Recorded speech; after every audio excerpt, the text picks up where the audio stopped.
Hi friends, good morning అందరికీ. Tea అయినారా అందరూ? మేమైతే టీ అయినా టిఫిన్ కూడా చేస్తున్నాం. ఓకేనా ఫ్రెండ్స్, ఈరోజు మా టిఫిన్ పులిహోర. ఫస్ట్ బాండీ పెట్టి బాండీలో పల్లీలు, చిరువాత గింజలు, కరివేపాకు, పచ్చిమిర్చి వేసేసి బాగా వేయించుకోవాలి. వేయించుకున్న తర్వాత మనం చింతపండు నానబెట్టుకొని రెడీ పెట్టుకోవాలి. చింతపండును ఇలా మొత్తం కలిపి దీంట్లోని రసాన్ని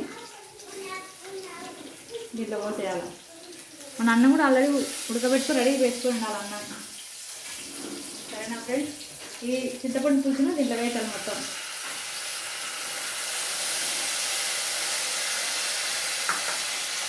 ఇలా వేసి ఒకసారిగా కలపాలి.